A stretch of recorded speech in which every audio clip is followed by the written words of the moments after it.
Hi guys, welcome to another Enzo Explains. I'm Enzo and today I will show you a little bit about heel and toe. First I'm going to start with how you can set up the pedals to make it a little bit easier, more comfortable for yourself.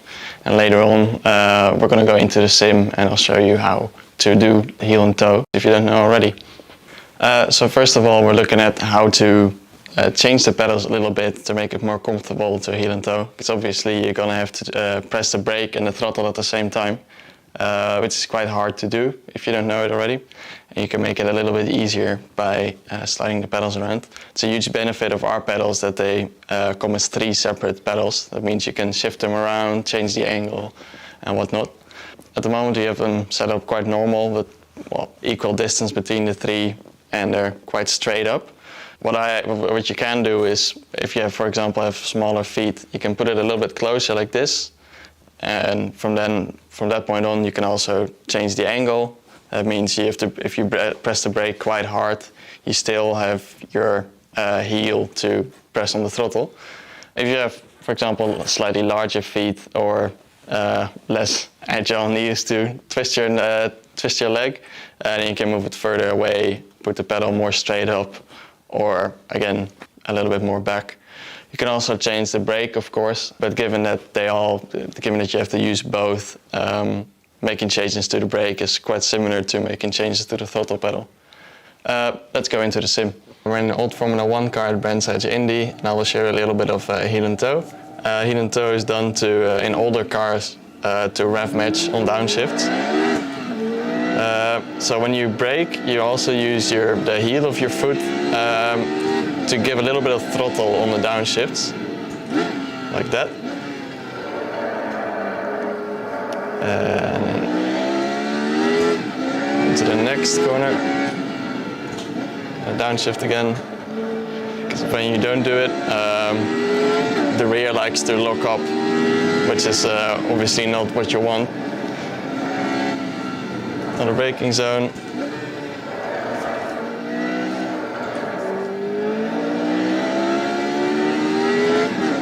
I've got the pedals fairly far apart because I've got larger feet, and for me this is really comfortable to heel and toe for every corner and braking zone. Oh, I lost it. As you see, you lose it quite easily with cars like this. The way I first started learning myself how to heel and toe was just without driving, actually. I just tried to do the motion you need to do, braking and giving a little bit of throttle at the same time. I first did it without the sim and then I started practicing it in the sim, so it's a good way to learn it. Because at first it's quite a strange movement to use all 3 pedals at the same time. I hope you found it interesting and learned how to heel and toe. If you did, please give it a like and see you next time.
Heusinkveld Engineering. Heusinkveld. Heusinkveld Engineering. Heusinkveld. Heusinkveld. Heusinkveld. Here it goes. Heusinkveld. Heusinkveld. That's almost perfect. Oh, nee.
Hello everybody and welcome to round number 3 of the Heusinkveld TCR Heat Series here on Racebot TV. Coverage brought to you on the iRacing Esports Network and the Racebot TV Twitch.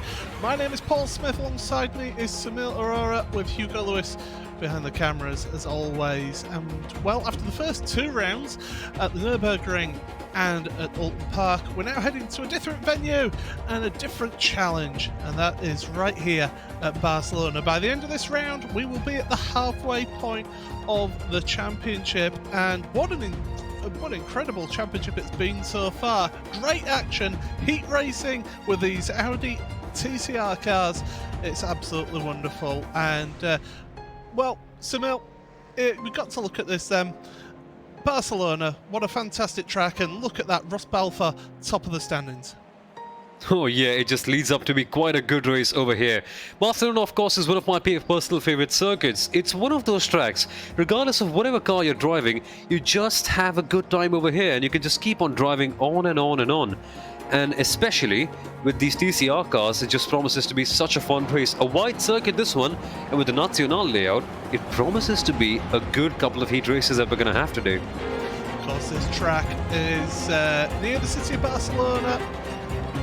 It's also known as the Circuit de Catalunya as well, the Catalonia region of Spain. And it certainly gives some tremendous action. It's very twisty and technical in its nature. So why don't we go and have a look at a lap on board with Ross Balfour.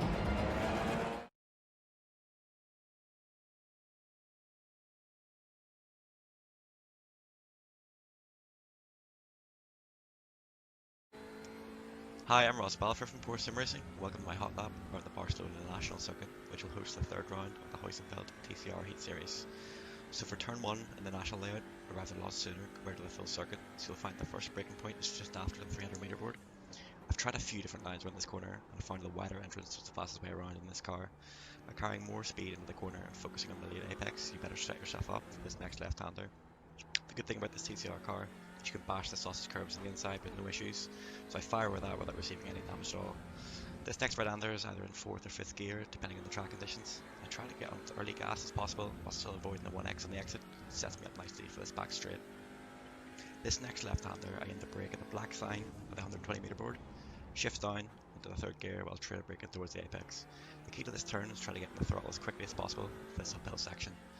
You can cut quite a lot of curb here without receiving an off track, and helps widen the entrance for this right-hander. Again, try to get in the throttle as soon as possible, still staying in 4th gear, and again staying in 4th for this next right-hander as well, aiming to set myself up as best as possible for the final chicane. Again, the aim here is to get the best exit for the final straight, so I take this a tight first right apex, which enables me to get the full throttle earlier while still avoiding the off track by getting hit in the curb too hard. Last corner is easy flat. Once your tyres up to speed, and I'll get back to the start finish straight to complete another lap. Thanks for watching.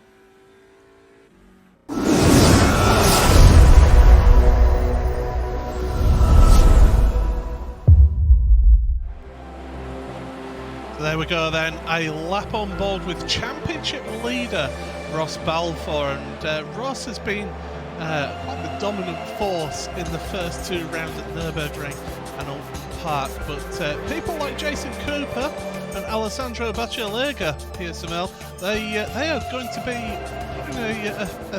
a tough task of well, they've got a tough task, should I say, of trying to catch him up, because Ross has been the quickest in free practice. Indeed, Ross Balfour has been the dominant driver in this series so far, but in the last round, remember, Alessandro Bacialega, in his first ever race in this championship, came in and finished 2nd, and that was quite a commanding drive by him. So if he can take things up a notch over here with some extra practice, Bacialega could very well challenge Balfour along with Cooper as well. So although Balfour may be at the top right now, we can expect some good battles coming into the final one, with the other drivers coming in and posing a major challenge to Balfour, who of course has to defend his crown yet again. But you look at the qualifying times, and we are in qualifying at the moment. Ross Balfour currently in 9th place, so obviously having to get himself some clean laps, and in fact, just as I say that, he goes right up to the top of the standings. So he obviously hadn't had a clean lap up to that point, but then goes and sticks one up there at the top of the standings. In fact, these times are coming in so thick and fast, it's breaking our timing screen. So that's not good. But the actual positions of the drivers is correct on there. So you can see Balfour, Schuttler and Cooper. Now, don't forget that those drivers who qualify in the odd positions in this race, they will take the positions in heat number 1, and then heat number 2 will have all the even position drivers. And there's a couple of changes here this week, Samil, that I'll let you talk through with the different procedures that we're going to have today.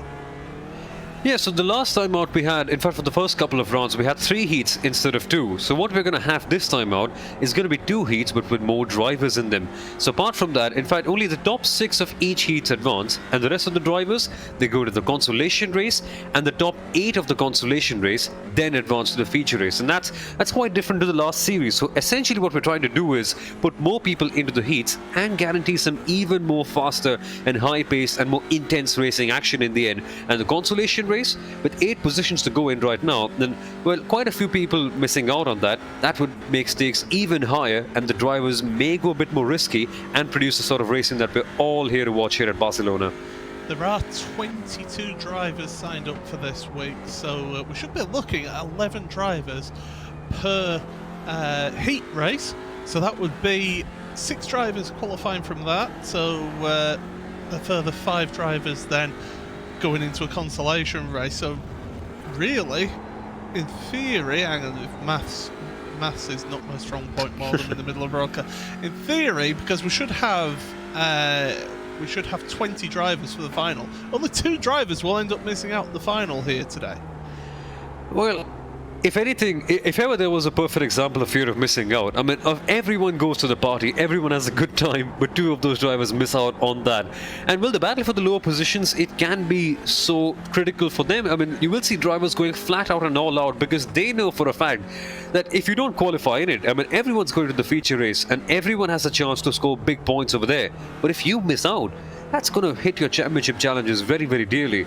So for these guys, yeah, it's all about being a bit more consistent and racking up a good one. Even if you miss out in the heats, you still have a big chance in the consolation race to make up a lot of points. But that said, Paul, you don't really want to have a poor result in the heats as well, because in the end, the heat results, they will determine the qualifying order for the feature, and passing here can be a bit tricky considering the quality of all these drivers.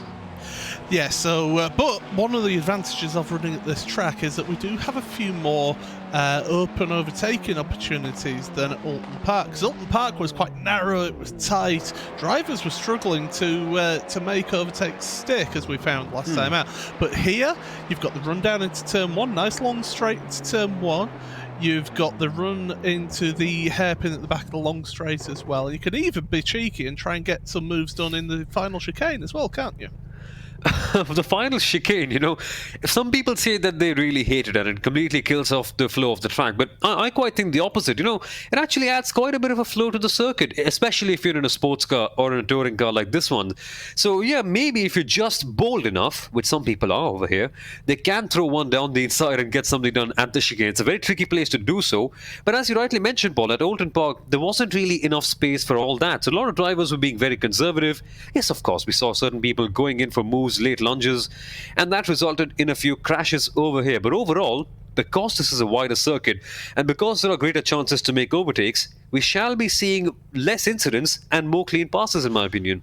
So with just a few seconds remaining here in qualifying, just to let you know then, Marcel Tai is actually the fastest driver in qualifying ahead of Jason Cooper and Fraser Smith, with Patrick Kabinjik and Petrozelio rounding out the top 5. Championship leader Ross Balfour qualifies 6th place. So he'll be in heat number 2 here today for this one. As I mentioned, the odd place numbered drivers, they are going to be in heat number 1, which we're getting ready for right now. And so why don't we take you through the grid here then. Rolling start, as always. So let's take a look then at this grid for the first heat here, and it is Marcel Taille who is on pole position ahead of Fraser Smith. So Team Heusinkveld and Full Send Racing on front row. Sandra Petrozelio with Merkel Schödler, the other Team Heusinkveld driver, in 4th place. Dennis Neidhart, 5th ahead of Kevin Weinrich in the Impulse Racing car. Andrea Rakovic and Marion Hensel in 8th place. That's row number 4. Row number 5, Sam Dunstall, who we saw getting his shoulders out in the last time at Oulton Park. He's in 9th ahead of Leinhard Hartenberg in 10th place. And Kai Hitchler rounds out the 11-car grid here. So the drivers just making their way to the grid here. And Samil, there we go, 11 drivers in this heat. What are your thoughts going into this first round?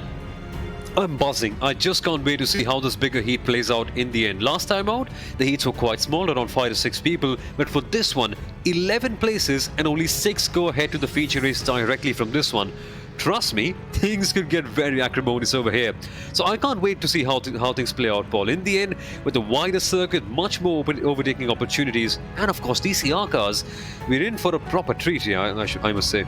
And of course we're starting this, it's not a full pace lap here, it's a short pace lap, and we're starting it right into the entry in the braking zone of one of those overtaking spots. It's a favourite spot, is this, down into this hairpin? It is. If you actually get a good run out of turn 9, I mean, not the turn 9, for this one it's a bit different. For the fast right-hand corner, that's Skyxer, that's what they call them.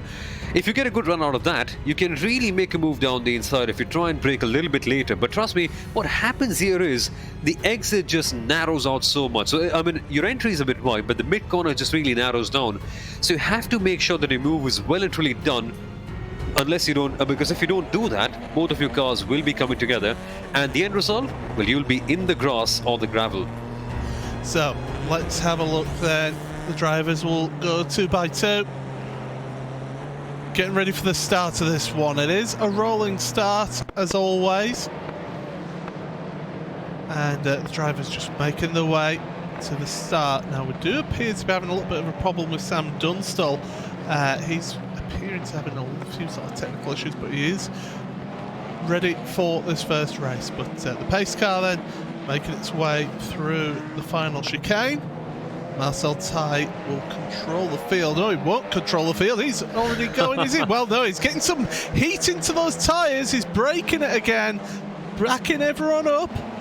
That's a little bit dodgy, is that? I don't like going before the green, but away we go then for race number 1, down in towards turn number 1. It is Marcel Taille who's leading this one, but it's Fraser Smith and Sandra Petrozelio going side by side into turn 1. Cold tyres will be affecting everyone. Taille's off, but Fraser Smith is off as well, and before you know it, Petrozelio's up into the lead here through the chicane then. What normally would be turn 7 and 8.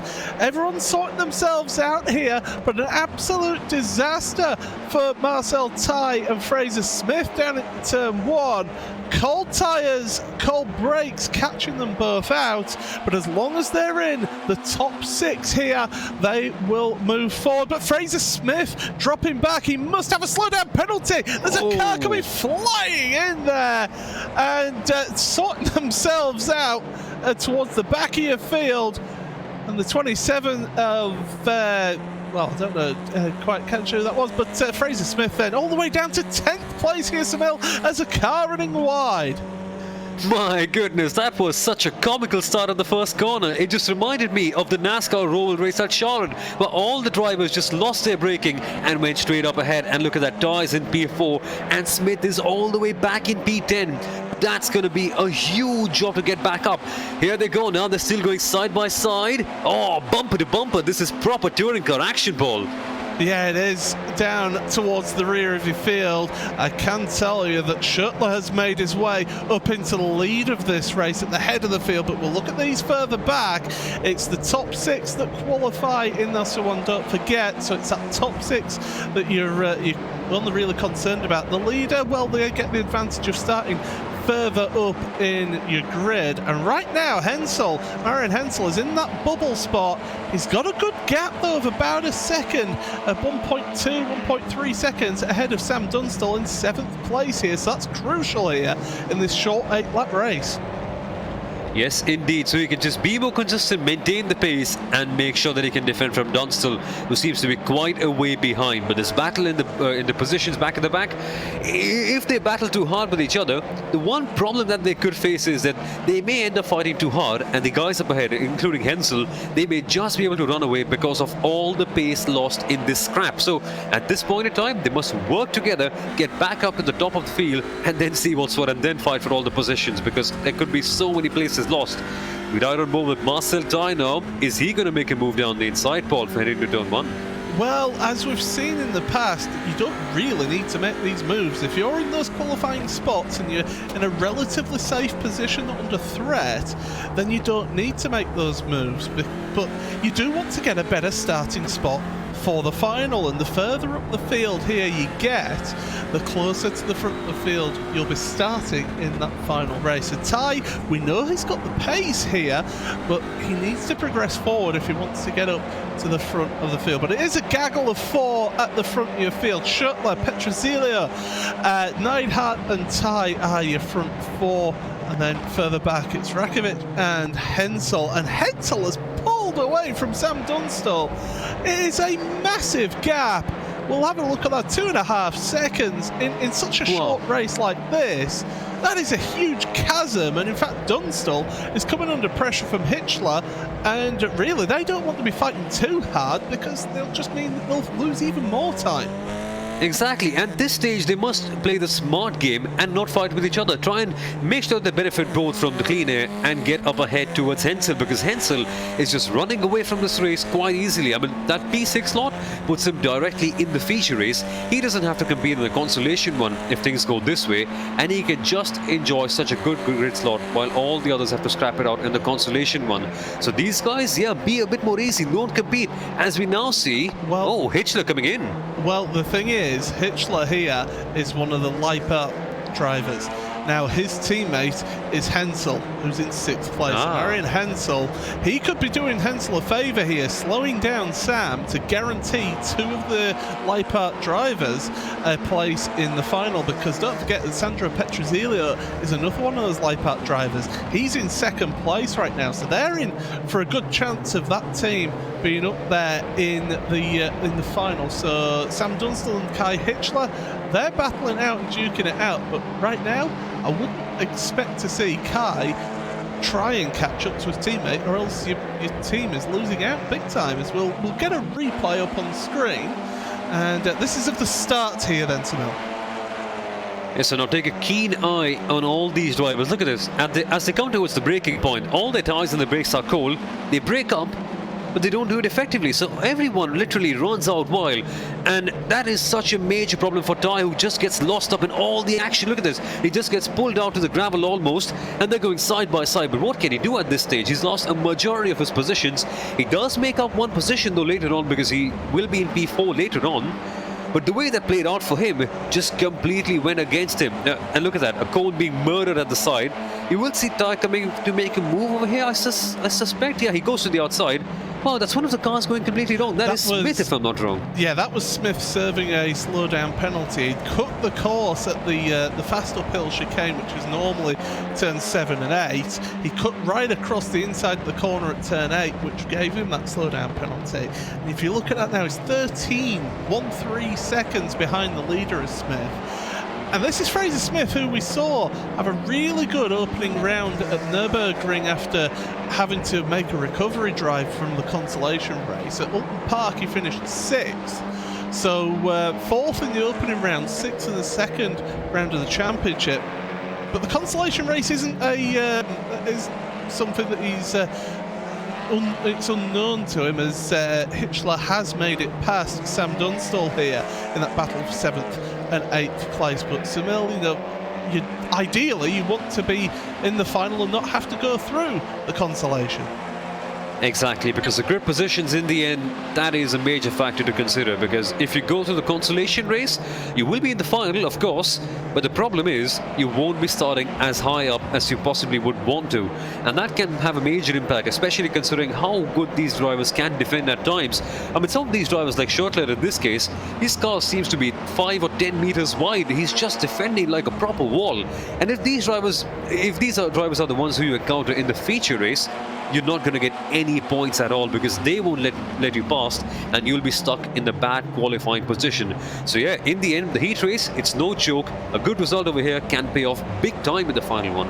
So I could tell you that Marcel Ty did make a little mistake down at turn 1 on this lap. It's dropped him back a little bit into the grasps of Andrej Rakovic. So Rakovic is not giving up this one without a fight here. And he is just at the back of this group, behind our graphic there on the side there. That's one of the downsides of having a vertical ticker. But there we go. Now we see him there, the blue car, just coming through the final corner now. And Rakovic, he can sense, as they're coming onto the penultimate lap, he can sense an opportunity of maybe gaining one more spot, and he's dragging Hensel along with him as well. Yeah, look at him closing up over here. Last couple of laps now, so the pressure will be piling up. Of course, you need to consider, if they go a bit too hard, they may end up losing positions that will hamper them later on. Of course, you want to be aggressive, but controlled aggression is the name of the game. If you go too wild and make some contact, you could lose that final ticket than even you have at this stage. So yeah, being calm is a key to success in these TCR categories, as much as it may seem like a paradox, because TCRs are known for exciting and quick-paced action. Ty on board right now, he's in P4. Is there a chance heading into the hairpin? Not quite. Of course, he can send one down the inside of the chicane. It's not advisable, but if he's daring enough, which he probably is, he can do something like that. Well, we're coming on towards the start of the final lap of this opening heat of this round of the championship. As we're going through, so it's Schottler, Michael Schottler, who's in the lead of this one. Oh, he clattered over the chicane, did Schottler. Hopefully he won't have cut the course or anything like that. He seems to be carrying on fine at the front of this field. He's actually pulled out a little bit of a gap over Sandro Petrozelio, and it's Dennis Neidhart now, who's in the slipstream of Petrozelio. What can the driver from the .exe sports car try and do? Well, he can't get past at the moment. Time is running out for these drivers. We are on the final lap here through this uphill chicane. Tricky to get your line right, because you carry the speed up into what is turn number 9 over the crest. Get that curb on the inside, running out wide, using all the curb and then some on the left hand side. Now down into this hairpin. This is going to be really the last opportunity, and I don't see him making a dive here for Neidhart. It's Dennis Neidhart just staying as it is for the moment through the left, then into the long right-hander here. You've got to be patient with your throttle. You can so easily get on the throttle too early, push the car out wide, then 90-degree right-hander in towards the chicane, holding the inside. Here comes Ty down the inside of all of them into the side of Petrozelio. Ty gets a little bit barged out the way for his efforts there from Neidhart, but it's going to be Michael Schottler at the front of your field, taking the win in heat number 1 of this round of the series. Petrozelio, Neidhart, Ty then does end up in 4th place, with Andrej Rakovic and Marian Hensel getting that final qualifying spot in 6th place. But shoulders and elbows out there, and Ty almost made it at the end there. But there you go, there's the results then. Hitchler, Dunstall, Smith, which is a big one, Hartenberg, and also Weinrich will have to go through the consolation. But that's the end of heat number 1. Now we're on to heat number 2 here, and here's the starting grid. Jason Cooper then, Swift Cooper Esports, pole position. 2nd place, Patrick Kabinji, with Ross Balfour then. Championship leader, 3rd place, Alessandro Bacialega, 4th place for Squadra Corsa. Max Riedmuller in the Team Heusinkveld car, 5th, with Reinhard Heibel 6th. Marcel Frisch and Philip Eckhart round out your 4th row of the grid. Martin Eschert and Omar Shama round out row number 5, with Marcel Hartenberg rounding out the 11th place. But Samil, just briefly before we get moving here, That was a bit dramatic at the final chicane, wasn't it? If you're watching, take notes. That is how you execute a perfect ending. They all touched, they all made contact, and they all made it look very dramatic, but in the end, nobody got harmed quite as much as they thought that they would. Wow, that was some race. At the start we saw drama, at the end we saw drama. The middle, yeah, it was a bit hollow at times, but you can't really complain, can you? The totally chaotic racing cars, they don't really disappoint quite a bit. And now for the second race, with all the big drivers in this as well, I'm expecting yet another fun one. Watch out for the start though. These guys will be making notes and they will have a good idea that the other drivers in the Heat 1, they made major issues heading into turn 1. So they'll be trying to warm up their tires, warm up their brakes, so that they don't make the same mistake and lose up plenty of positions. Here we go, Paul. They're approaching the final chicane and we should be good to go rather soon. Yep, so let's see then. Jason Cooper, pole position. Good spot for him, but look at him, the two core cars there waiting. They're going to be working together, you can guarantee that. At the final corner then, green flag will get in the air. Away we go then for another heat race here. Heat number 2 of 2.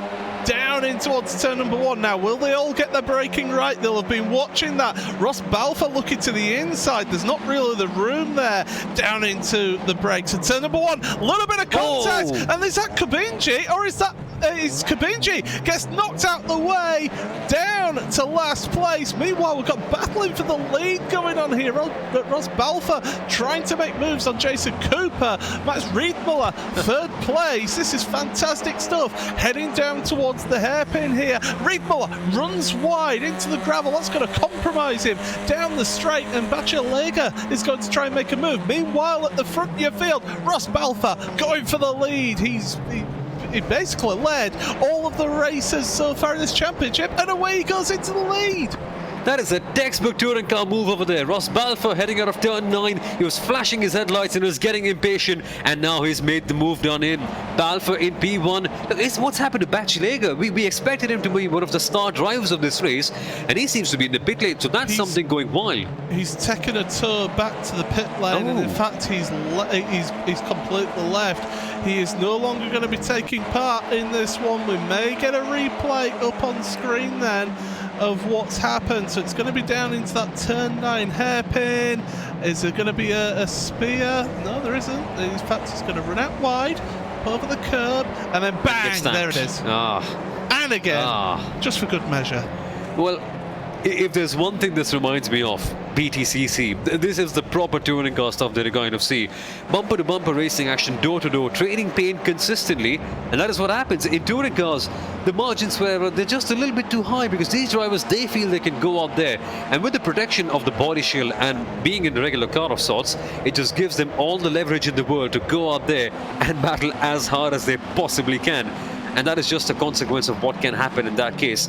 Hartenberg now, he's chasing that slot on the bubble. P6 it is, and Marcel Fritsch is on the line. The gap is closing down ever so much, and Hartenberg just kind of slots in right there, just can see his target right in front of him, and now he has around 7 to 8 laps to try and make things down over here for this one. Well, this is it. So it is Balfour who leads this one. Jason Cooper in 2nd place. Max Riedmuller 3rd with Martin Asher in 4th place. Omar Shama, great race for him so far, up in 5th place. And it's Marcel Frisch then, who we're looking at here in that WS Racing Esports car, 6th place. He's the driver on the bubble. But right behind him, he's got Marcel Hartenberg and Philip Eckhart there together with him. And not that far behind as well, even after his incident at the start of the race, is Patrick Kabinji. So he didn't lose out too much time, and he's going to be the biggest threat in this one because he did qualify 2nd place in this race. We've lost Reinhard Heibel as well from this race. He's taken a tour back to the pits, but we're on board then with Hartenberg. This is what is normally turn number 9 through the right-hander. Not close enough to make a move, I don't feel here. No, he's not. He's not really got the best of exits of sorts, so he'll have to wait out for yet another lap. And just if he gets a good run out of this next couple of corners, maybe a move at the chicane beckons. Now, I want to speak a little bit about Omar Shama. He didn't really set up a time in qualifying, so we didn't quite get to see his proper pace in there. But Shama, he's one of those drivers who's very proactive. He kind of gets things done for himself, and this is what he's done right now. He's up in a P5. He's right there for a good slot in the feature race, and he's made things happen for himself right here. And if things go well, there could be a chance for even a podium because he's not really lost touch with all the other cars. So he's been one of the star performers. And Kubinji, well, the moment he had the accident, I thought that's race over. That's instantly the consolation one for him. But he's still closing up, though. He's on the tail of Eckert, it seems, around half a second, the gap between them. And there still seems to be a slight ray of hope for Kubinji as well. So all's not done yet. The book is still open, and there are still quite a few laps for some drama to happen over here, Paul. Yeah, absolutely. Looking back from Marcel Hartenberg then, you see Philip Eckert and also Patrick Kubinji in that core sim racing car through the left and the right, up the hill, and quick right-hander. Get the car onto that curb. Don't hit the yellow curbs, though, the yellow sausage curbs. Those can cause you some serious issues. But Kubinji, he seems to be lining up. He's looking to the inside, not quite close enough there to make a move. And Eckart's in that difficult spot right now where he doesn't want to defend too hard from behind here, but at the same point, he wants to be on the offensive here as well, Samil, to try and move up into 7th. It's a very confusing place to be, and he gets tapped over there by Kubinji. Look at the impatience. Kubinji wants to get something done, Eckert doesn't, and that just results in 2-1 in one corner, and somehow Eckert just maintained that position. Kubinji riding off the curbs, he's getting a good run over here, as we see one of the cars slowing out a little bit, pulls to the inside line. Slowdown penalty for the slowdown penalty, yeah. For Shamma. Shamma's now dropped out of the qualifying positions. Here comes Kubinji then. He's going to look to get 2 spots down here into the inside of turn number 1. Sensational move there. Great momentum off that final corner. Used the slipstream of Eckert to get himself into that position, and then Shamma still serving that slowdown penalty down the straight. They basically handed Kubinji that lifeline here because we're into the second half of the race, and he's right there looking to attack Hartenberg in front. Never count out anyone in a TCR Heat race. I just thought that Kubinji's race would be done, and look at things opening up so much now. Kubinji on the nose of the other car. Look at him go. He's in P7, and very, very quickly he could be up in a P6 as well. Hartenberg on that bubble right now in that Heusinkveld car, and it just seems like Kubinji has a little extra bit of pace, a little bit extra, that X factor that we're looking for, and he could be in making a move in this next few laps.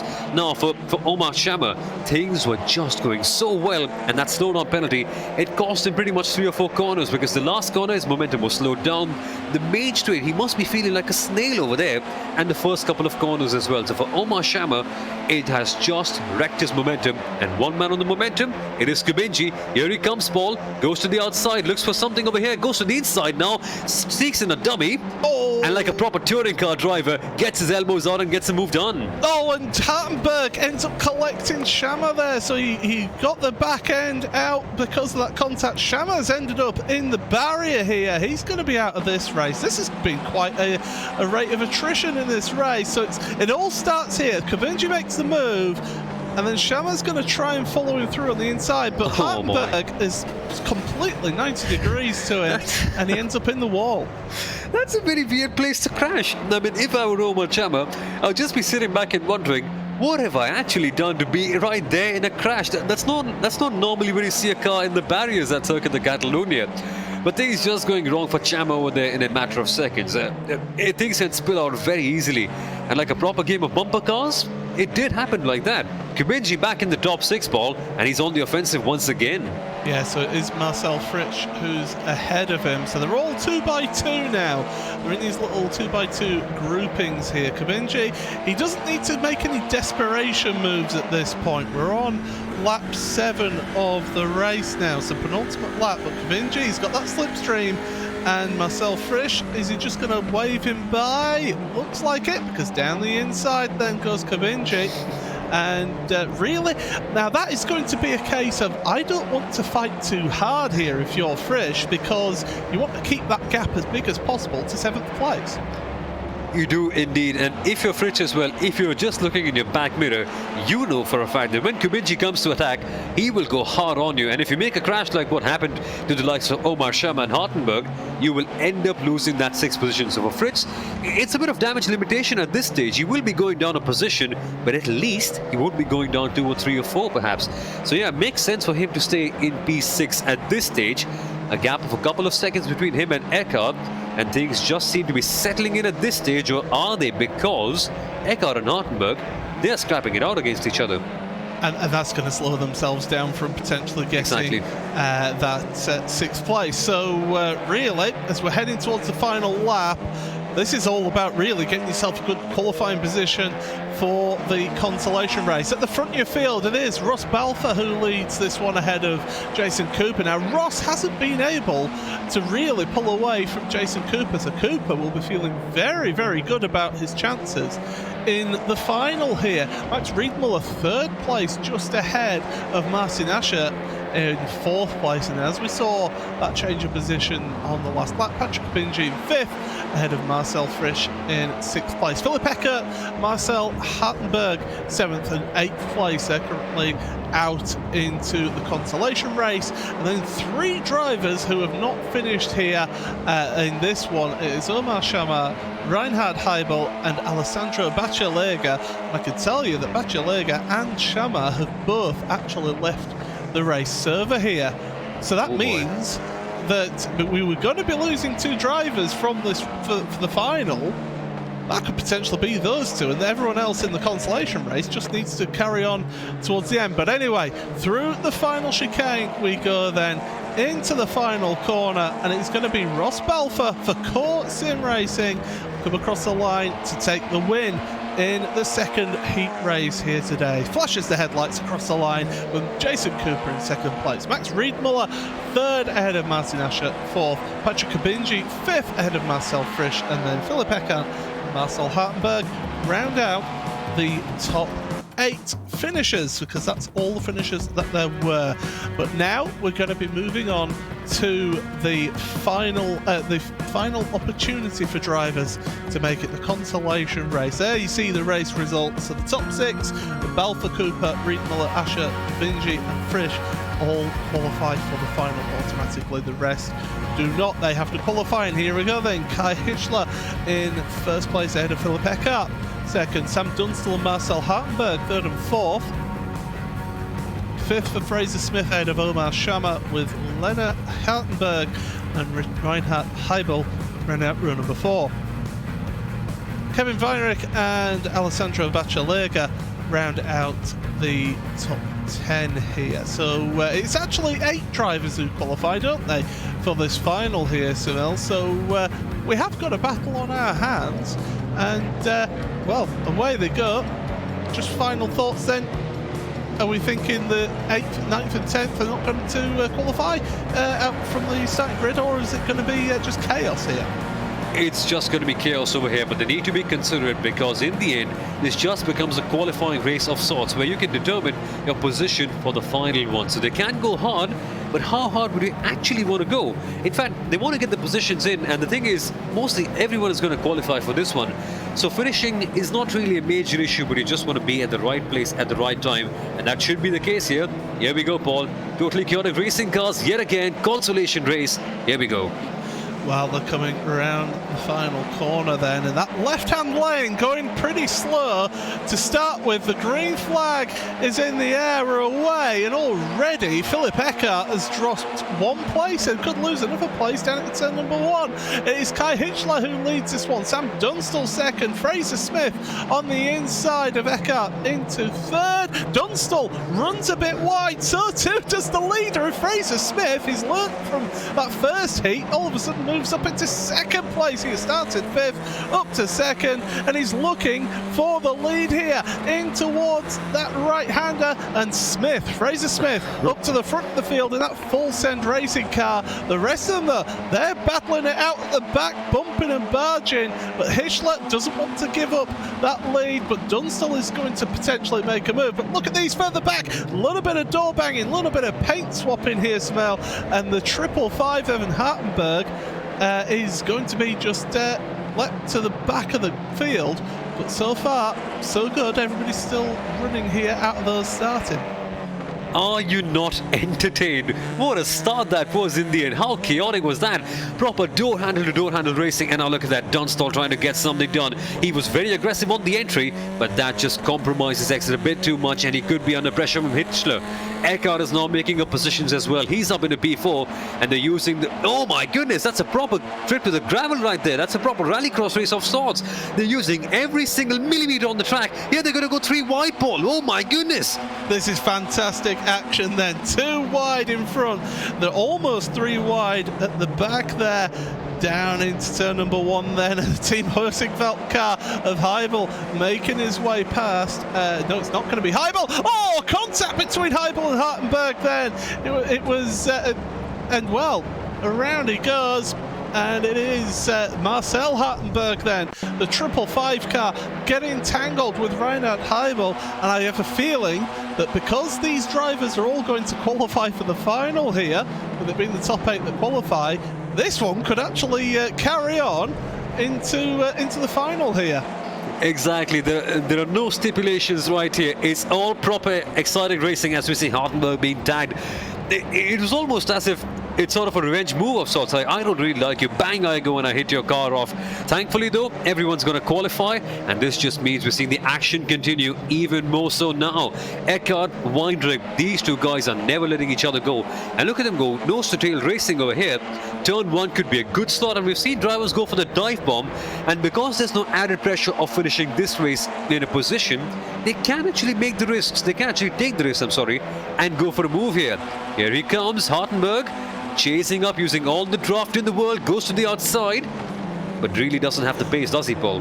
That's actually, I believe that was Weinrich actually. No, Weinrich, I'm sorry. Yeah, because it's Eckhart in front of him as they go through the chicane. Apologies. So, no, to be fair, the graphics were showing the driver behind, which is Hartenberg in 6th place. That's Lennart Hartenberg in 6th place. But that is a good battle there. 4th, 5th and 6th together.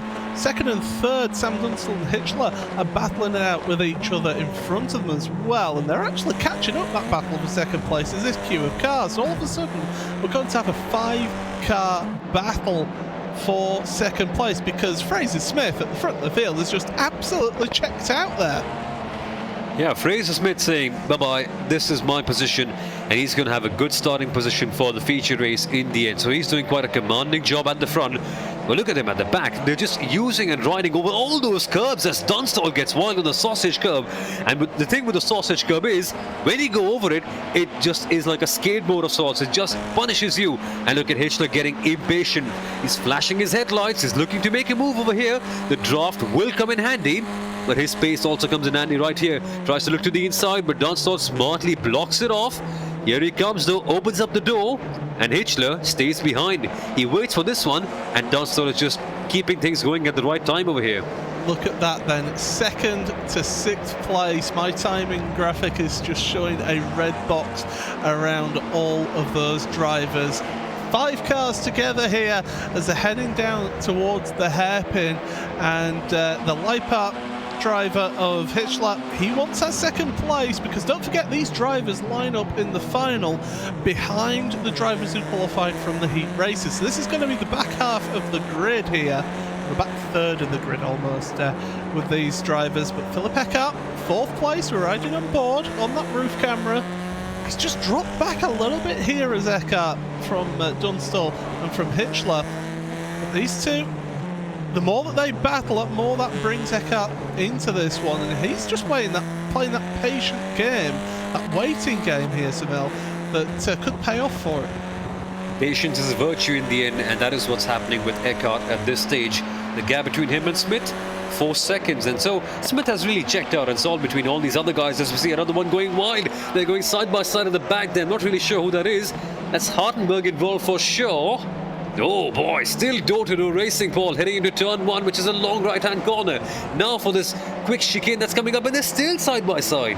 Yeah, Weinrich was not giving that one up at all then in 5th place, although he did cut across the chicane. I wonder if he maybe has got a slight bit of a slow-down penalty. We'll see in a second if you see him pull over and just slow down. Well, he's not.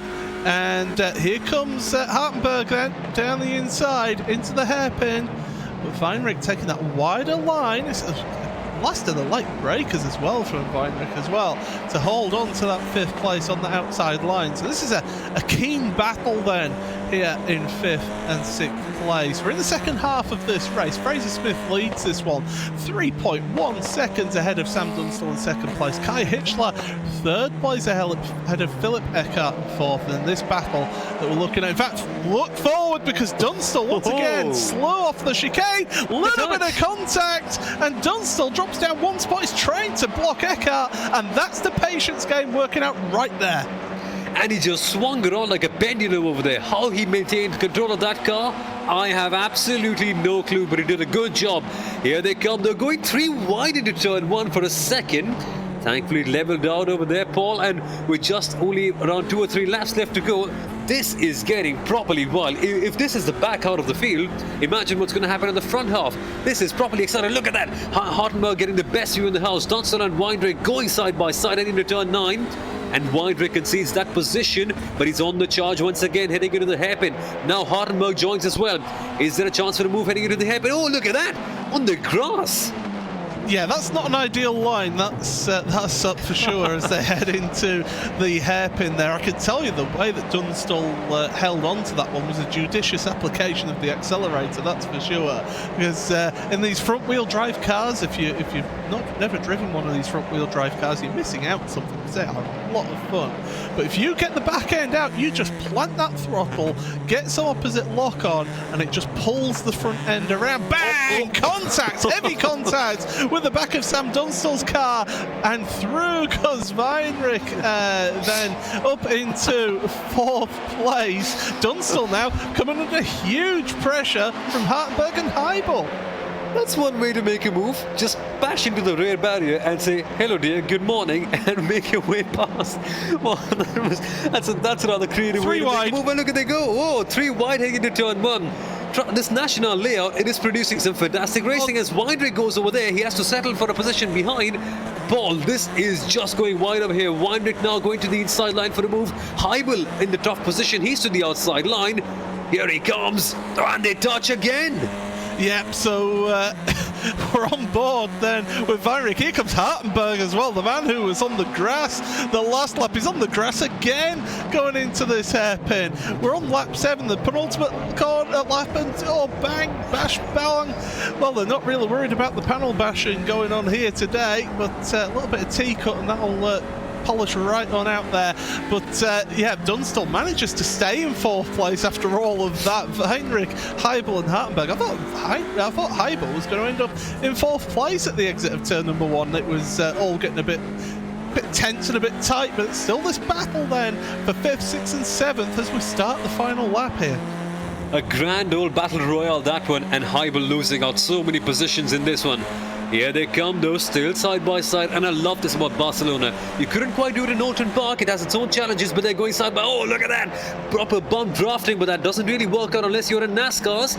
3 wide for a second, and the 777 car of Heibel makes the move, and he's up a position. He's in the P5 for now.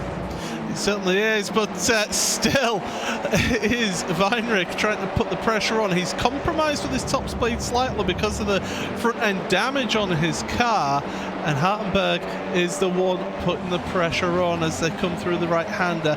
For once in this race, Hartenberg isn't taken to the grass on the entry to this hairpin. Onto the brakes then, Weinrich late on the brakes once again. He really is confident on those brakes into that hairpin, but we'll have to move forward to the front of the field because coming out of the final chicane right now, he's been out on his own 7 seconds ahead of the rest of the pack.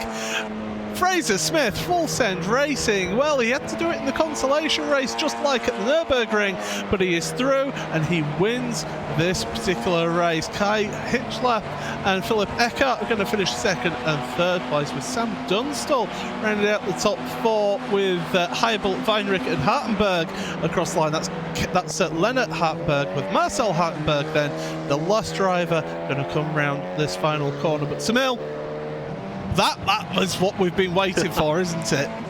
It really was. This is the sort of racing that we all tune in to watch. Proper door-to-door, wheel-to-wheel racing that we saw over here. And if this is just a preview of the final one, bring it on. I can't wait for the feature race. So there you go, there's the results once again. Everybody qualifying then who finished that race in the top 8 of this particular one. But then we're going to be heading on to the grid of the final then. So it is Michael Schuttler, Team Heusinkveld, in pole position ahead of Ross Balfour in second place. Sandro Petrozelio, Jason Cooper, round out row number 2. Dennis Neidhart, Max Riedmuller, row 3 ahead of Marcel Ty, who was the pole sitter in Heat 1 in 7th place. Martin Asher in 8th place, row number 4. Andrei Rakovic and Patrick Binji, row number 5 ahead of Marion Hensel. Marcel Frisch, row 7. Fraser Smith, then the winner of that consolation ahead of Kai Hitchler. Philip Eckert and Sam Dunstall. 17th down is Reinhard Heibel, Kevin Weinrich, Leonard Hartenberg and Marcel Hartenberg. Both round out the final row of the grid, row number 10. So there we go. Pace car pulling away very quickly into the mill. What's your thoughts? Who do you think is going to take this one? Oh, this is going to be so tricky. It's going to be hard to dethrone the likes of Ross Balfour, but with so many other contenders right there, I think we're in for a treat of a race. If that last consolation race was anything to go by, this one should be a proper Royal Rumble, that's for sure. Let's have a look at this one. The cars are lining up on the pace lap, and I can't wait. The exhilaration is palpable. Although we are virtual, it is just going to be such an exciting one. I'm buzzing right here, back in my seat. I can't wait for this one. The cars may be virtual, but the racing is real. This is going to be the final then, the feature race. 14 laps ahead of these drivers, and Michael Schuttler getting them all bunched up, ready for the green flag. Coming out that final corner, looking to the starting gantry, waiting patient. And still waiting patiently. Green flag is in the air. Away we go then. Great start from Marcel Ty, looking further back down, but it's Balfour trying to put the pressure on down into turn number 1 on Schuttler. Schuttler's got an inside line. That is a crucial one. There's a little contact on Schuttler. He's run wide, down, out wide, out the back of the lead, and all of a sudden 3 wide into turn 1 and 2, and again another little shove on him, and Schuttler from starting on pole position has dropped down to 5th place. There's still battling going on. Oh, this more contact between Ross Balfour and Sandro Petrozelio and Fraser Smith. What a start for Fraser Smith. He's moved up into 4th place here, Seville.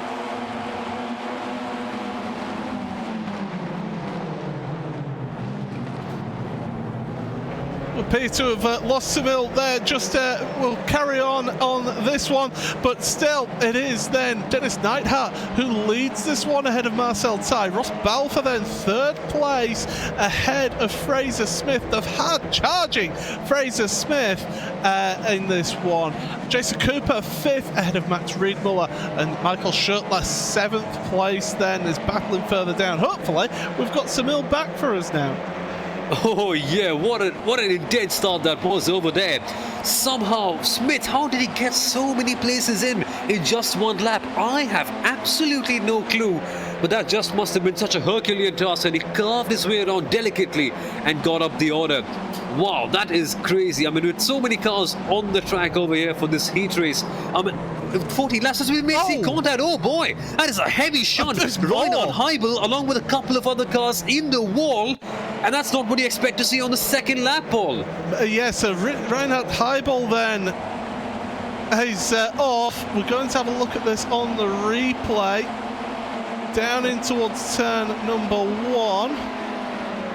Here we go. This is the one. Oh, he's got somebody right on his bumper. He's going to hit the brakes, and the car behind just into him gets knocked into another car. And there's the 96 as well. Had a bit of a spin and fall down the order, but that was just the innocent victim there. Just suddenly, just bang across.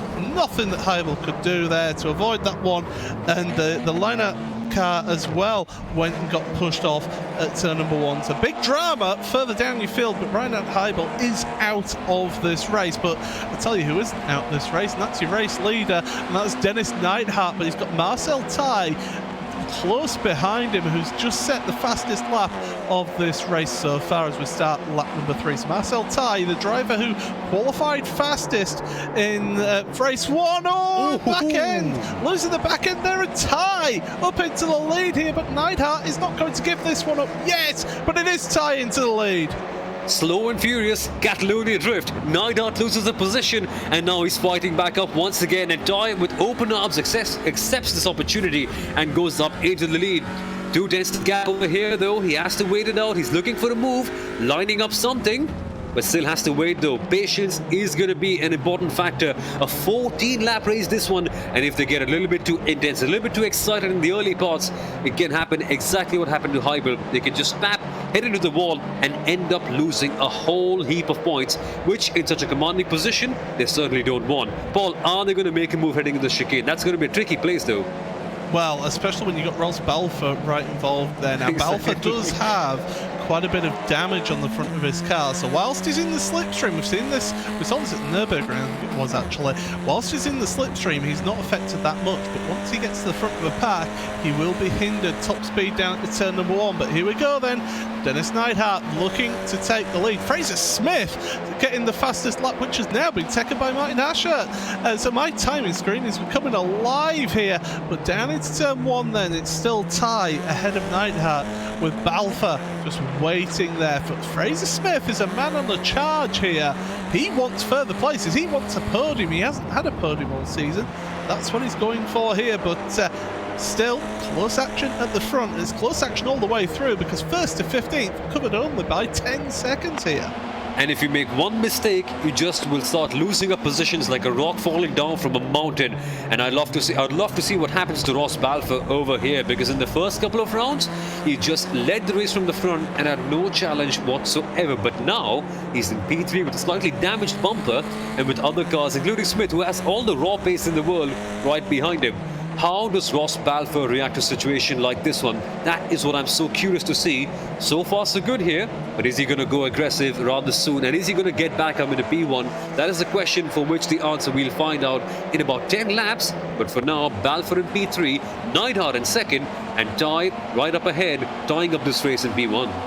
Yeah, so across the line they go then, and Marcel Taille just quickly setting the fastest lap until Patrick Kabinji just gets the purple come up on my screen. So 17.553, 1 minute 17.553 is the fastest lap of this race from the man down in 7th place, Patrick Kabinji.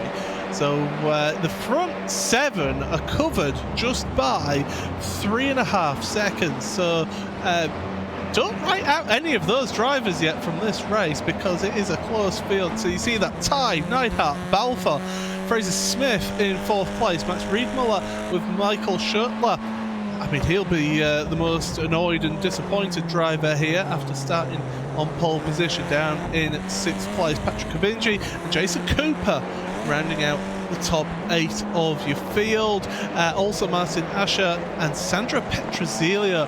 That's another driver who will be really disappointed, down in 10th place after starting in 3rd. Philip Eckhardt and Kevin Weindrich, these two are at it further down your field, and these two are battling in that consolation race.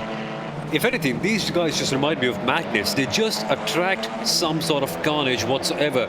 They've just been in the heat of so many battles in this race so far, and already they're now battling out for P11. So Weindrich, we know for a fact he's an aggressive driver.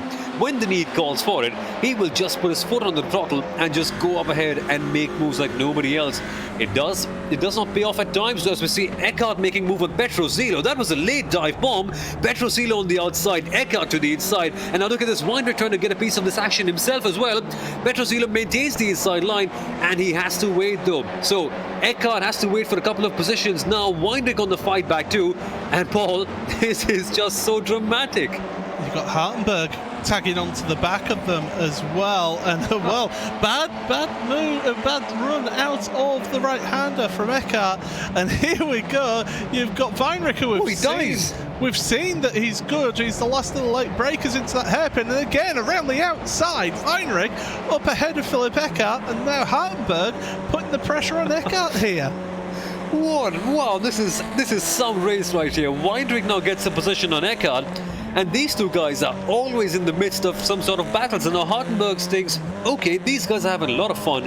Why should I stay out of the party and have a boring race of sorts? So guess what? He's in the battle as well. He's in P13 and he's lining up a move on Eckhart, who could be very vulnerable if he gets a good run.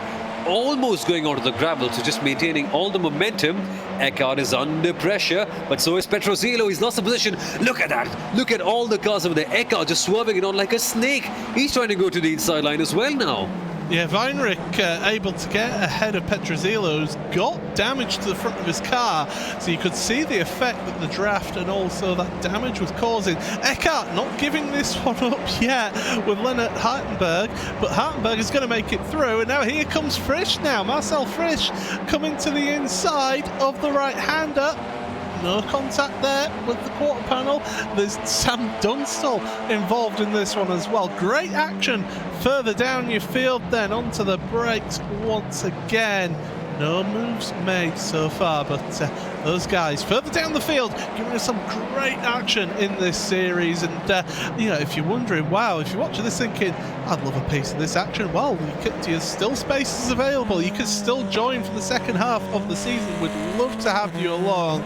Just check out the series. They do have a website, and check them out, because this has been absolutely thrilling. It is the Heusinkveld TCR Heat Series, the feature race here on RaceSpot TV, on the iRacing Esports Network as well on YouTube. But this battle is sensational down, but you can see the effects of that damage then when we were looking back. So if you get damage on the front of this car from bumping and barging, it really does hinder you down that start and finish straight there. It really does. Now Petrozilo under a bit of pressure once again. He was in P10 only a couple of laps ago. Now he's in 12th with a damaged car of sorts. Makes him a move once again. Oh boy, Hartenberg and Petrozilo. These guys are going properly at it, and Hartenberg gets the position for now. And I say for now because Petrozilo may be getting a good run in that Leipert car.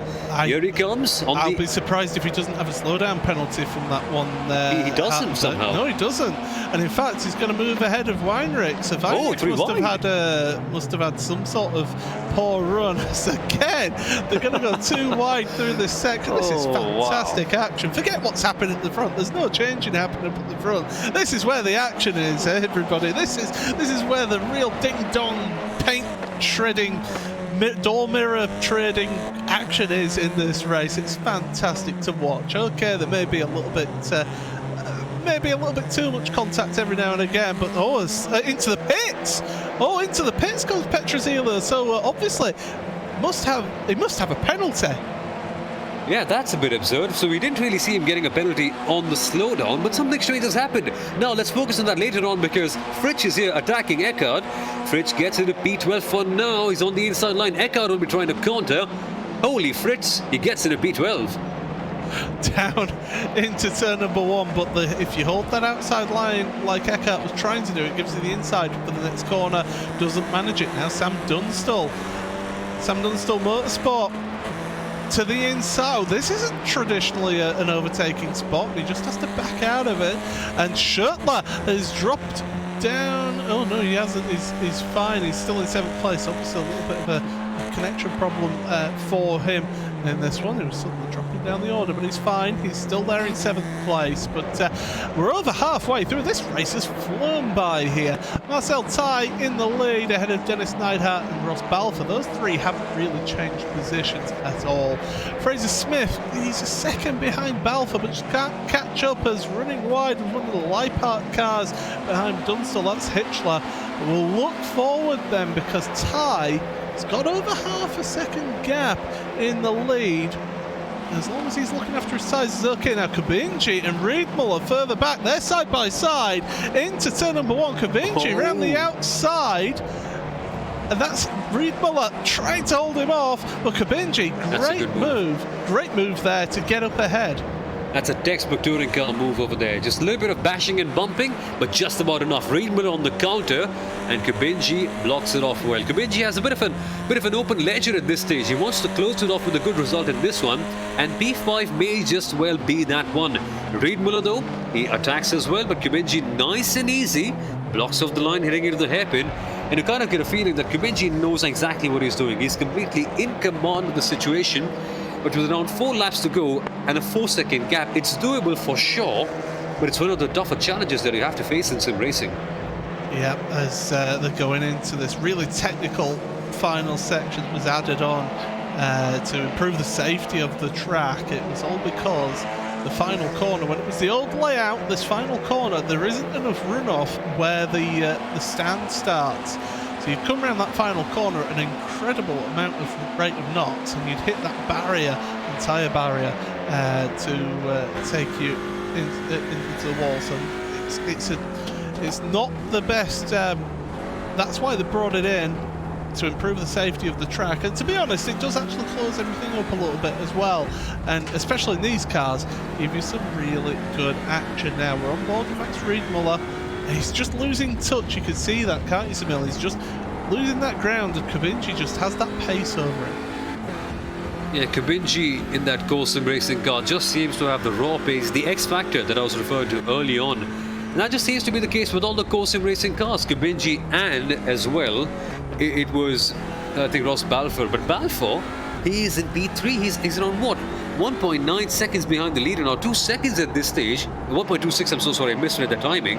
And for Balfour, normally you would expect him to be at the top of the field, but it's not really panning out the way you'd really want to. As they come along then into that final chicane now, Riedmuller is going to have that gap between himself and Schurtler in 7th place. Now Jason Cooper is putting a lot of pressure on Schurtler there. We're on board with Cooper. You can see the damage on the bonnet, the front end of his car, and the rear of Max Riedmuller. So obviously the two have been in the wars. Here comes that slipstream down to the inside. Cooper's just not quite got the confidence, I don't feel, to make that move stick down the inside, but I can tell you, Ashert behind will be one to give it a go. Yeah, Ashert is someone who looks at an opportunity and says, how can I make the best out of that? And he has been doing that so far. P9 isn't too bad.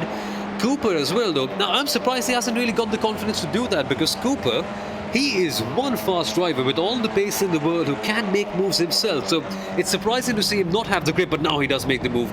Now he just eases past and moves up in the order. He eases past. I thought he wasn't going to make the corner. That was Jason Cooper, the way that he went into that one. But through the long right-hander here, you can see how those two damage to the front of Schurtler's car as well.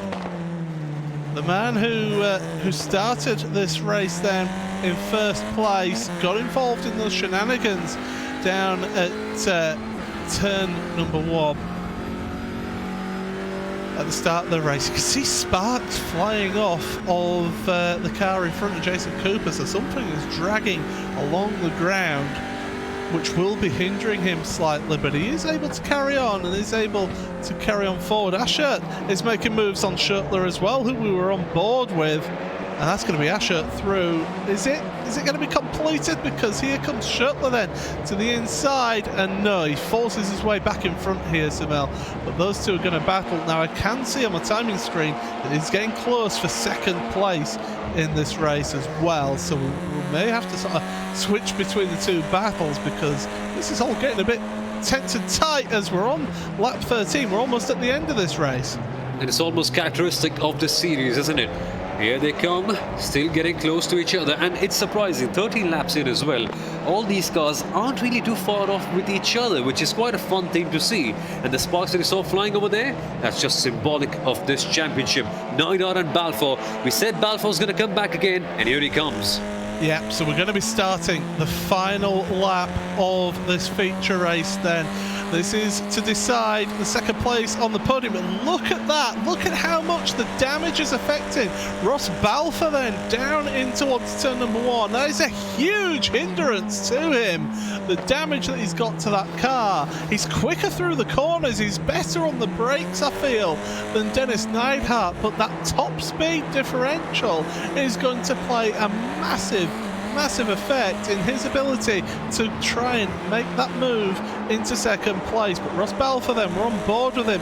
Look at how close he's getting through the corner. But now on the straight, look at Neidhart just pulling away. Even with that slipstream, he's not able to catch up. Who's going to be last of the late breakers? Here's the dive bomb down the inside. Ross Balfour, he uses Dennis Neidhart to work his way through.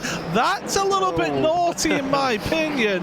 But here we go then. Fraser Smith has moved up into third place. He's going to be on for his first podium. Oh, Neidhart, he must have suspension damage because he's running slow. He's almost out this race. That is absolute nightmare. But we'll look forward to the front of the field because Marcel Tai is going to come across the line then to take victory here in the feature race. It's his first win, the first winner that isn't a core sim racing driver called Ross, but Marcel Tai for Team Heusinkveld takes the win here. Ross Balfour takes quite a controversial second place there with that move ahead of Fraser Smith, who completes his comeback drive up into third place from 14th. Patrick Kabinji, fourth place ahead of Max Riedmuller, and across the line then Dennis Neidhart with his broken suspension and all across the line in 14th place. But Samil, I'm sure we'll get a look at that one, but people will be talking about that one in this series. There surely will be. You just can't script an ending like that. Ross Balfour, we knew he's an aggressive driver. We knew for a fact that when the chance comes in, he will go for it. But this way, wow, that was fairly dramatic to say the least. Now, here is the opportunity. We come up with a replay. Balfour gets a tremendous run out of turn 9, which isn't really turn 9 because we're using a shorter layout. Comes in through, nearly nose to tail, and he decides at this stage, okay, last lap, send it. So he sends it down the inside. They touch, but Neidhart just comes off so much worse. He just gets pushed wide, and so many drivers come in and take the position, and his steering rack is properly bent as Ben Fiscal's name pretty much, and that just compromises his ending so badly. P2 was a tremendous result, but in the end, P14 it is. Yeah, and Dennis Neidhart takes a very battered and bruised car back to the pit lane at the end of this one. He lost a number of positions there. We'll get the full results here then on the screen. Marcel Tai, your race winner, 1.7 seconds ahead of Ross Balfour in second place, but I'm sure, as I mentioned, there'll be plenty of discussion about that one with the race stewards afterwards. Fraser Smith, what a drive from him, up 10 spots into third place in that full send racing car, the first podium for Ross in this race. Patrick Kabinji, fourth place ahead of Max Riedmuller. Fifth, Jason Cooper, a solid sixth place, although one driver who will be disappointed will be Michael Schurtler, seventh place after starting on pole position. Martin Asher, eighth place ahead of Lena Heitenberg, who we saw with the battles earlier on. Marcel Frisch rounds out the top 10. 11th then, Kevin Weinrich, the last of the late breakers, finishing for Impulse Racing in 11th place. Philip Ecker dropped down the order a little bit into 12th place ahead of Kai Hitchler. Dennis Neidhart then, who we saw was second place at the start of that last lap, finishes 14th place. Marcel Hartenberg, 15th ahead of Marion Hensel in 16th place. Sam Dunstall, 17th and the last of the runners, because the drivers who did not finish then, it is Sandra Petrozelio, Andrei Rakovic and Reinhard Heibel, who we saw have that major incident at turn number 1. So that is going to be the results then here in this Heusinkveld TCR Heat Series, round number 3 from Circuit de Barcelona, Catalonia. And we have got time for some interviews. And, well, Samil, why don't you take it away with our race winner here, Marcel Tai. Marcel, firstly, congratulations on that one. What a drive that was in the end. How did it go for you? And can you just give us a better idea about this race for you? Yeah, that was quite a funny race and quite a funny event somehow in a whole. So first of all, I would like to start with apologizing once again to the field of the Heat 1, because I just simply messed up the start procedure there and accelerated too early and then slowed down again, and then you saw that in the stream obviously, and then I missed my turn 1 braking point, which also happened to quite some guys in the feature race apparently. then, in the end, only being fourth in the heat race then might was the reason for then winning the feature in the end, because what happened in turn 1 in the feature race was quite chaotic, and I think I was starting in 7th, and after turn 1 I found myself in 2nd, because some guys just lost the car in turn 1 or just missed their braking points, and then I took advantage of a simple failure or mistake of, I believe, who was it, Dennis Neidhart, and then just drove it to the end, to the line. So Well, Marcel, great race for me. Yeah, a great race for you in the end. But how did it feel when we are seeing so many people going completely nose to tail with each other? You just had a rather clean one. So did it feel a little bit anticlimactic for you towards the end? Yeah, somehow, but it, it's a track where you need to stay focused like all the time, because it's so easy to make mistakes, which costs you a couple of seconds if it comes from bad to worse. So you really need to stay focused and just be aware of everything around you. Yeah. Marcel, I have a question about the start for this one, because you weren't really at the top of the grid. Some chaos ensued, and all of a sudden we find you up in P1, where you actually did a commanding job from the lead. So can you just give us a detailed idea about what happened there at the start, according to your viewpoint? Yeah, so I think it was the car right in front of me, and the car in front of that one. So I think it was P3 on the grid, which basically just missed the braking point and pushed the pole setter. My teammate Michael Shuttler pushed him wide, and that kind of compromised like the whole left side of the grid as well. And I mean, Dennis and myself, we just got our braking points right, and could take the inside of turn 1 and just overtaking like 5 cars at once there. So yeah, that's basically what happened. Well, Marcel, just before we let you go, is there anyone you'd like to shout out to and anyone you'd like to thank for this one? Yeah, of course, like the Heusinkveld for even making this series possible and being the sponsor of the series, and to my teammates as well, and also to the whole grid. I really love the racing with the TCR in that field, although it might be a bit chaotic for this one, and a bit of too much bumping, I think. But in the whole like the whole championship so far is really provides great and close racing, so that's great. Exactly. That's why I call it the totally chaotic racing cars. But once again, thank you so much for being here, Marcel. Congratulations on your win, and all the best for the next one. Thank you, guys. Cheers. That, ladies and gentlemen, was Marcel Tai, a winner from this race. And over to you, Paul.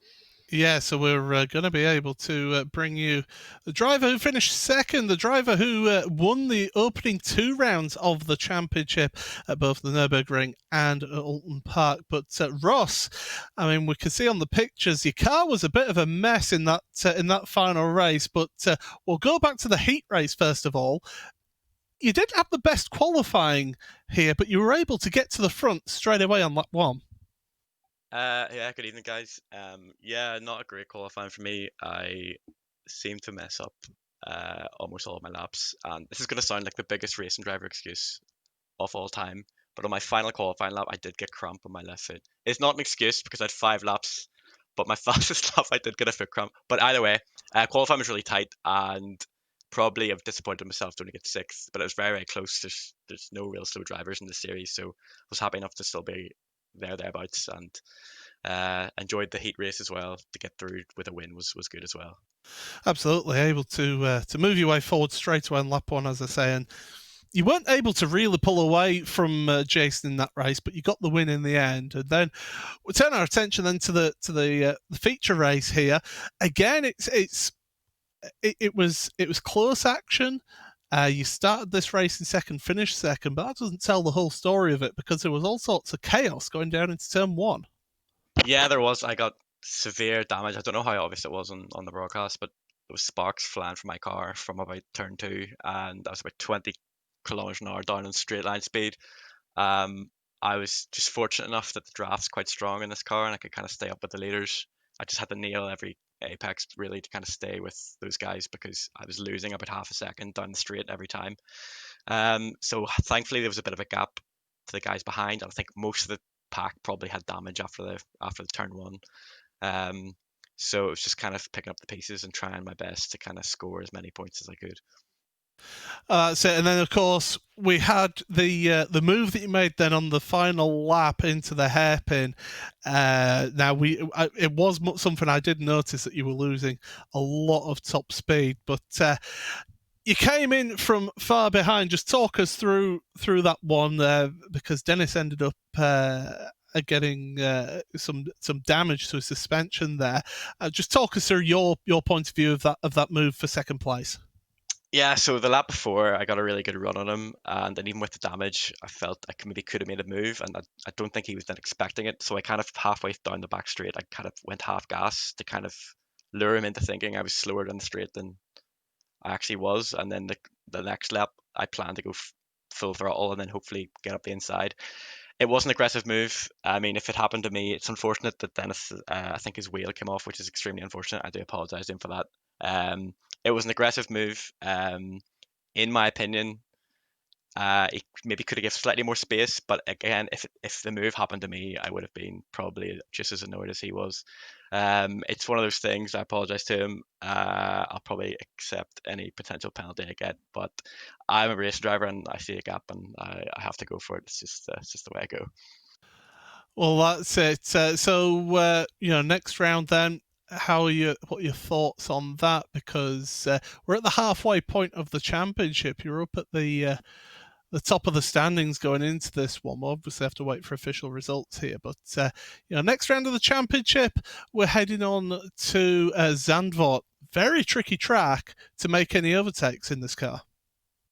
Yeah, but it should actually be better to overtake than here. The turn one, you'll get even more slipstream than you get here down into turn one. So I don't think you'll be able to pull away like we've seen maybe in other races. The tracks, there's no real bad tracks in this series. All of them are suit this car perfectly. So whoever's made the schedule has got that right. And I'm sure it was fun to watch the racing going on as well. Zandvoort's a fun track, and I don't think I've driven it really in this car yet. So yeah, it'll be a good challenge, and I look forward to it.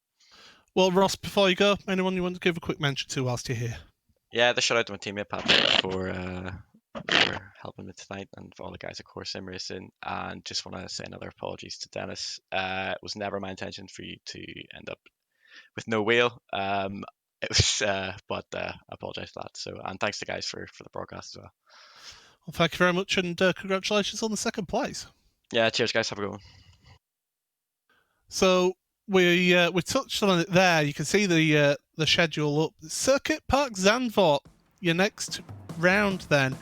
Another one of those old school tracks. We went to Oulton Park, which is an old school track. As Zandvoort is another one where it's a real old school feel to it, isn't it?